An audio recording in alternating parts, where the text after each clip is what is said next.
de cet nouvel épisode de la série Swift Academy. On va toujours continuer avec la généricité, vous proposer un petit peu des astuces qui permettent de vous montrer un petit peu comment on peut évoluer au niveau de l'utilisation de tout ce qui est notion générique et polymorphisme avec les capacités que Swift nous offre depuis les premières versions de Swift. Aujourd'hui, on s'intéresse principalement à comment accéder d'une manière élégante aux propriétés des objets, quels que soient des objets simples, connus comme les dictionnaires, etc., ou bien des objets un petit peu complexes à l'intérieur des structs ou bien des classes. L'idée était, comme décrit ce document, était apparue avec la proposition de Chris Lattner. Chris Lattner, c'est un petit peu le créateur du langage Swift. Et, la proposition était de pouvoir donner une possibilité d'accéder aux sous-objets en utilisant un petit peu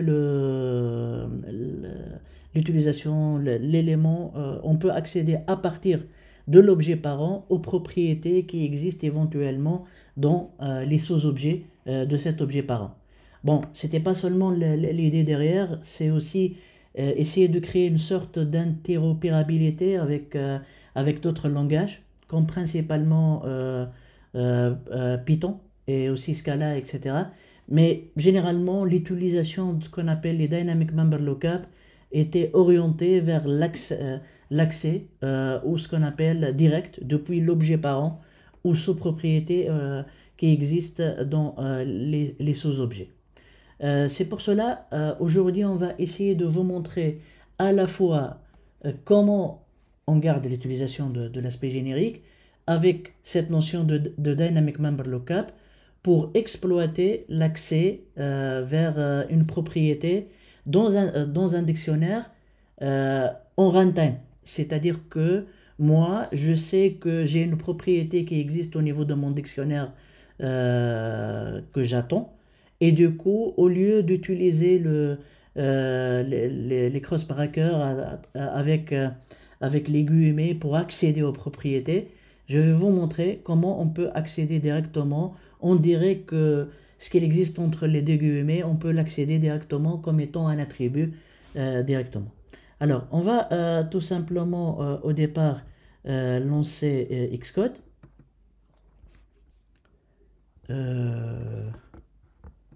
On va accéder à Xcode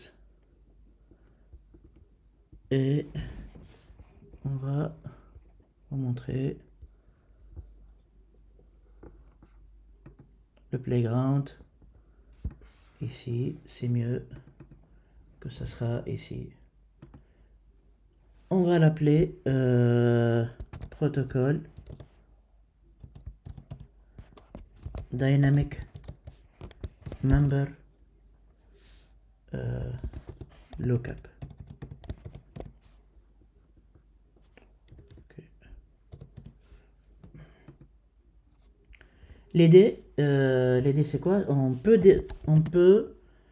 déclarer un dictionnaire de ce genre qui prend en clé un string et accepte tout type de données. Et on peut mettre ici les clés, par exemple ici title, c'est Swift Academy. Et aussi on peut mettre number of video, par exemple, ça c'est je pense que c'est la 13e, si je ne me trompe pas, ou bien la 14e épisode. C'est pas très important, le nombre. Et généralement, pour accéder à la propriété, on accède de cette manière. C'est comme ça, par exemple, title. Et directement, lorsqu'on lance, on récupère normalement la valeur qui est ici, Swift Academy. Mais imaginons que on veut faire les choses de cette manière. On va accéder comme ça. Normalement, maintenant, on ne peut pas faire parce que title n'est pas une propriété connue pour ce dictionnaire. Cette manière d'accéder en utilisant le point dot comme comme évoque Chris Lattner, n'est pas possible maintenant. L'idée que c'est de le rendre possible à travers la notion de Dynamic Member Lookup. Comment on va procéder? On va essayer de créer un protocole qui s'appelle Dictionary Dynamic Member Lookup, qui nous permet d'accéder à tout type de valeur à travers la clé. Alors, comment on va faire? On va tout d'abord créer notre protocole, qu'on va l'appeler Dynamic Member Dictionary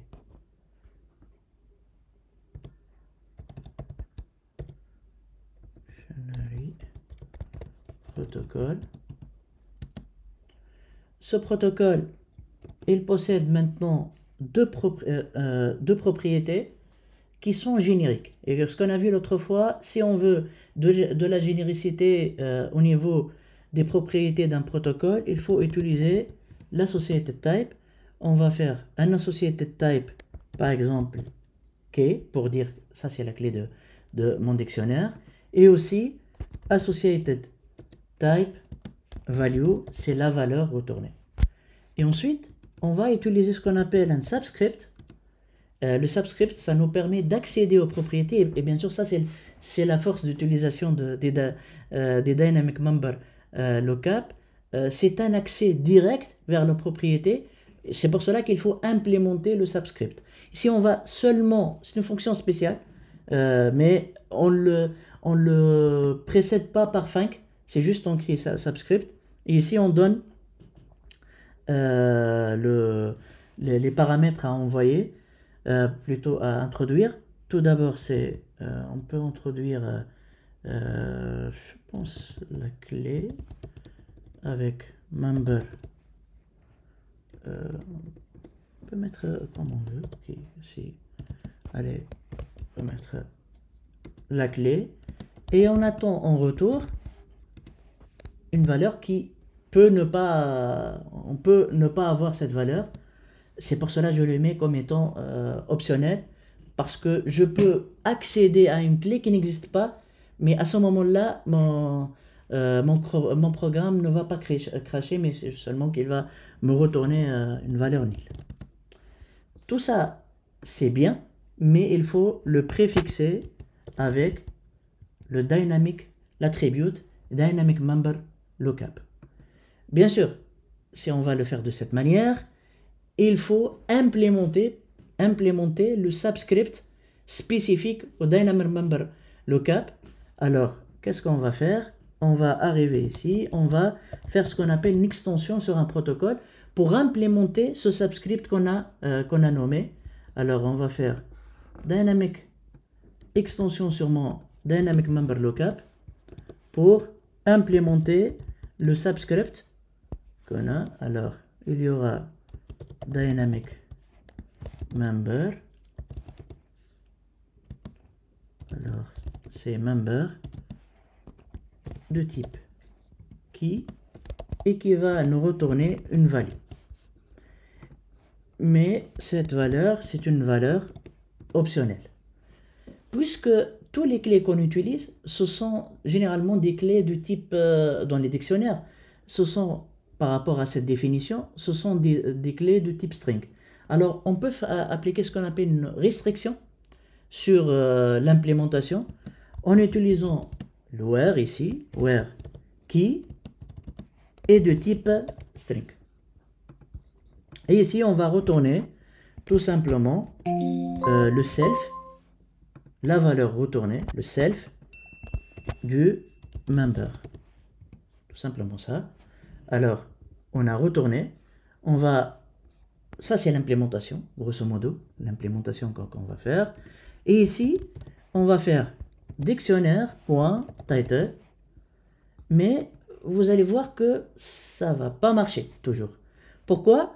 Parce qu'on n'a pas lié cette implémentation de dictionnaire avec le Dynamic Member Dictionary Protocol. Du coup, on va faire ce qu'on appelle une extension, on va étendre le dictionary, le type normal dictionary, avec cette implémentation qui existe par défaut. Alors, on va arriver ici, on va faire extension de dictionary, deux points, avec le dynamic